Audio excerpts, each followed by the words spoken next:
உலகில் போகுமிடமெல்லாம் விரட்டியடிக்கப்பட்டு ஜெர்மனியில் கொன்று குவிக்கப்பட்ட யூதர்கள் சிறுதுளி பெருவெள்ளமாக ஒன்றிணைந்து உருவாக்கிய தேசம்தான் இஸ்ரேல். எப்படி உருவாக்கப்பட்டது யூதர்களின் நாடு என்பதை இந்த தொகுப்பில் பார்க்கலாம்.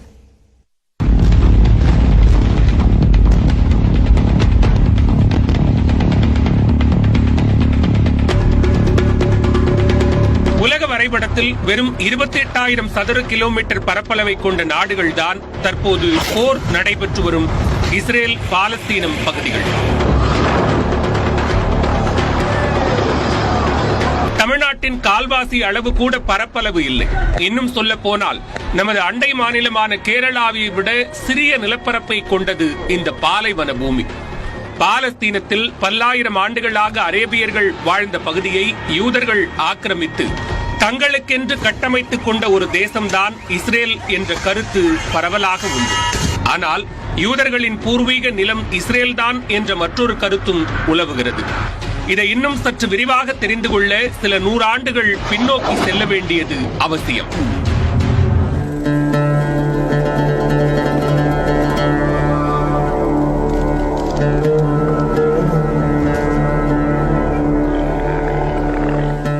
ஆம், 13ஆம் நூற்றாண்டு வரை பாலஸ்தீன நிலப்பரப்பில் ஆதிக்கம் செலுத்தி வந்தவர்கள் அரபி மொழி பேசும் இஸ்லாமியர்கள்தான்.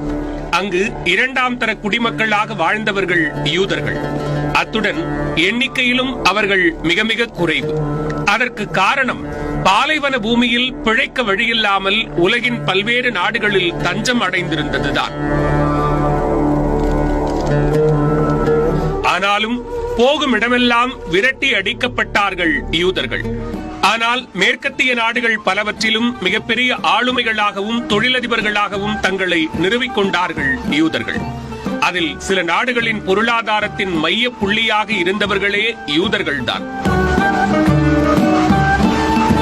எத்தனை நாடுகளில் வசித்தாலும் எவ்வளவு பணம் வைத்திருந்தாலும் தங்களுக்கென்று ஒரு தனி நாட்டை கட்டமைக்க வேண்டும் என்ற பெருங்கனவை கொண்டிருந்தார்கள் யூதர்கள்.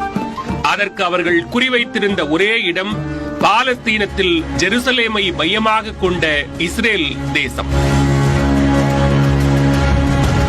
1875ஆம் ஆண்டில் அதை முன்னெடுத்தவர் யூத தலைவர்களில் ஒருவரான தியோடர் ஹெர்ட்ஸல். உலகம் முழுவதும் வசிக்கும் யூதர்களை ஒன்றிணைத்து உருவாக்கப்பட்ட ரகசிய கூட்டமைப்பின் முதல் மாநாடு 1897 ஆகஸ்டில் சுவிட்சர்லாந்தில் நடைபெற்றது. அதன் பின்னர் தங்கள் கனவு தேசத்தை கட்டமைக்க பல நாடுகளின் உதவியை நாடினார்கள். பிரிட்டனை தவிர பிற நாடுகள் எதுவும் அவர்களுக்கு செவிசாய்க்கவில்லை. இருந்தாலும் உலகம் முழுவதும் திரட்டிய பணத்தை வைத்து பாலஸ்தீனத்தில் கொஞ்சம் கொஞ்சமாக நிலத்தை வாங்கி குவிக்க தொடங்கியது அந்த ரகசிய கூட்டமைப்பு. பெரிய அளவுக்கு படிப்பறிவில்லாத அரேபியர்களுக்கு இது புரியவில்லை. பிழைக்க வழியில்லாத பாலைவன பூமிக்கு பொன்னை அள்ளி கொடுத்த யூதர்களுக்கு நிலத்தை வாரி வழங்கினார்கள் அரேபியர்கள். 1914 தொடங்கிய முதல் உலகப் போருக்கு பிறகு ஐரோப்பாவில் வசித்த யூதர்களை இனப்படுகொலை செய்தார் ஹிட்லர்.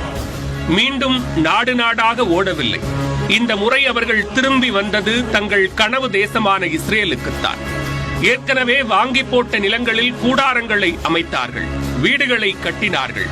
பாலஸ்தீன பாலைவன மண்ணில் கால்களை இறுக பதிக்க தொடங்கியது யூத இனம். சுய தம்பட்டம் அடித்ததையும் பிறரை மட்டம் தட்டுவதையும் வாடிக்கையாக வைத்திருந்த யூதர்கள் படிப்பறிவில்லாத அரேபியர்களை அடிமைப்படுத்த தொடங்கினார்கள்.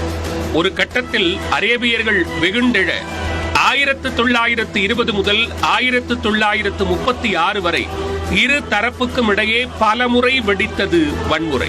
ஆனால் யூதர்கள் மறைமுகமாக கட்டமைத்து வைத்திருந்த ராணுவத்தின் வலிமையை அரேபியர்களால் எதிர்கொள்ள முடியவில்லை. மற்றொரு புறம் 2ஆம் உலகப் போரில் பிரிட்டன் உள்ளிட்ட உலக நாடுகளுக்கு அறிவியல், தொழில்நுட்பம் என அனைத்து துறைகளிலும் தங்களால் இயன்ற உதவியை செய்தார்கள் யூதர்கள். அதற்கு அவர்கள் போட்டது ஒரே கண்டிஷன்: போரில் வென்றால் இஸ்ரேல் தேசத்தை உருவாக்கி தர வேண்டும் என்பது மட்டுமே. 2ஆம் உலகப் போரில் நேச நாடுகள் வெற்றி பெற்றன. யூதர்களின் கை ஓங்கியது. ஏற்கனவே கொடுத்த வாக்குறுதியை நிறைவேற்ற முன்வந்தது பிரிட்டன்.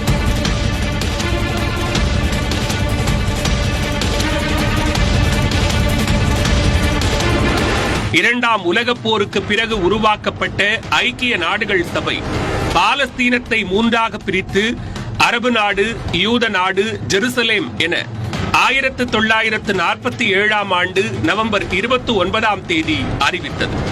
இதன்படி பாலஸ்தீனத்தில் 70% வசித்த அரேபியர்களுக்கு வெறும் 43% இடத்தையும், 30% மட்டுமே வசித்த யூதர்களுக்கு 56% இடத்தையும் நியாயமற்ற முறையில் பிரித்துக் கொடுத்தது ஐநா. இதற்கு அரபு நாடுகள் கடும் எதிர்ப்பு தெரிவித்தன. ஐநா முடிவை எதிர்த்த நாடுகளில் இந்தியாவும் ஒன்று. அதனைத் தொடர்ந்து 1948 ஆண்டு இஸ்ரேல் மீது எகிப்து, சிரியா, ஈராக், லெபனான் போன்ற அரபு நாடுகள் கூட்டாக 6 நாட்கள் தாக்குதல் நடத்தின. ஆனால் அமெரிக்கா, பிரிட்டன் ஆகிய 2 பெரிய ஜாம்பவான்களின் ஆயுத துணையோடு இருந்த இஸ்ரேல் அந்த போரில் வெற்றி பெற்று அரபு நாடுகளுக்கு மத்தியில் தன்னை வலிமை மிக்க தேசமாக நிலைநிறுத்தியது. ஒருபுறம் பாலஸ்தீனியர்கள் நிலத்தை பறிகொடுத்து வறுமையால் வாடும் நிலையில், மற்றொருபுறம் அறிவியல், தொழில்நுட்பம், பொருளாதாரம், கல்வி என தன்னை ஒரு வளர்ச்சியடைந்த நாடாக மாற்றிக் கொண்டது இஸ்ரேல். இரு நாடுகளுக்கும் இடையே பல உடன்படிக்கைகள் ஏற்பட்டாலும் இன்று வரை அமைதி திரும்பிய பாடில்லை. நியூஸ் 18 தமிழ்நாடு செய்திகளுக்காக பெரிய பத்மநாபன்.